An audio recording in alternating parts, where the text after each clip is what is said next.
For 40 days, a giant stood in the valley. Morning after morning, evening after evening, his voice echoed across the hills. "Choose a man to fight me." Below him stood the army of Israel, trained soldiers, armed men, warriors. But not one stepped forward, because fear can make even the strongest knees shake. The giant's name was Goliath, a champion from Gath, over 9 feet tall, covered in bronze armor, a spear like a weaver's beam, a warrior since his youth. Every day he shouted, "If he wins, we serve you. If I win, you serve us." And for 40 days, silence answered him. King Saul trembled, the soldiers whispered, hope felt distant. But on the 40th day, a shepherd arrived. Not a soldier, not a warrior, not a trained fighter, just a boy. His name was David. He wasn't there to fight. He came with bread, with cheese, with supplies for his brothers, sent by his father. He arrived at the battlefield expecting to see courage. Instead, he saw fear. Then he heard the giant's voice, loud, mocking, defiant. "Send me a man." David looked around. "Who is this Philistine," he asked, "that he should defy the armies of the living God?" The soldiers stared at him. His own brother snapped at him. "Why are you even here? Go back to your sheep." But David couldn't ignore what he heard. This wasn't just about a giant. It was about honor, about faith, about trust in God. Word reached King Saul. They brought the boy before the throne. Saul looked at him, small, young, unarmed. "You are not able," Saul said. "You are only a boy, and he has been a warrior from his youth." But David did not shake. He said, "My lord, I have been keeping my father's sheep. When a lion came, I struck it and rescued the sheep.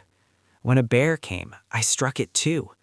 The Lord who delivered me from the lion and from the bear will deliver me from this Philistine." This was not arrogance. It was memory. David remembered what God had already done. Saul hesitated, then finally said, "Go, and may the Lord be with you." Saul placed his armor on David, bronze helmet, heavy coat, sword. David tried to walk. He stumbled. He couldn't move, because you cannot fight your battle wearing someone else's armor. David removed it. He chose something different. He took his staff, his sling, and 5 smooth stones from a stream. That was all. Across the valley, Goliath saw him and laughed. "A boy with sticks? Am I a dog that you come to me with sticks?" He cursed David. He mocked him. He promised to feed his body to the birds. But David did not retreat. He stepped forward and said words that would echo through history. "You come to me with sword, with spear, and with javelin. But I come to you in the name of the Lord Almighty, the God of the armies of Israel, whom you have defied. This day the Lord will deliver you into my hands, and the whole world will know that there is a God in Israel. The battle is not yours. The battle is the Lord's." The valley fell silent. Then the giant moved. He charged, heavy footsteps shaking the ground, armor clanking, sword ready. And David? He ran, not away, toward the giant. He reached into his pouch, took a stone, placed it in the sling, spun it once, twice, 3 times, released. The stone flew, through air, through fear, through doubt, and struck the giant in the forehead. A single stone. Goliath froze, then fell. The ground shook as the giant crashed down. Silence. shock, then victory. The soldiers who were once afraid now roared. The Philistines fled. The boy walked forward and stood over the giant. That day, faith defeated fear. That day, courage silenced mockery. That day, a shepherd became a hero. But here is what most people miss. David did not defeat Goliath in the valley. He defeated him on lonely hills years before, when no one was watching, when he fought lions, when he faced bears, when he learned to trust God in secret. Public victory is born from private faithfulness. Your giant may not be 9 feet tall. It may be fear. It may be rejection. It may be poverty. It may be doubt.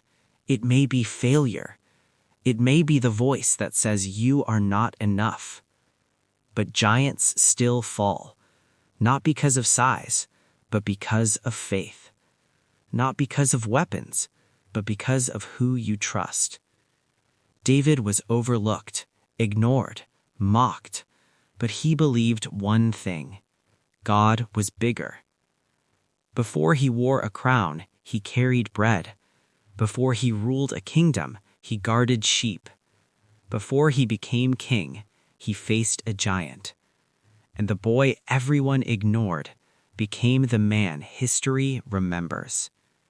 The question is not how big your giant is. The question is, how big is your faith? Because the battle is the Lord's.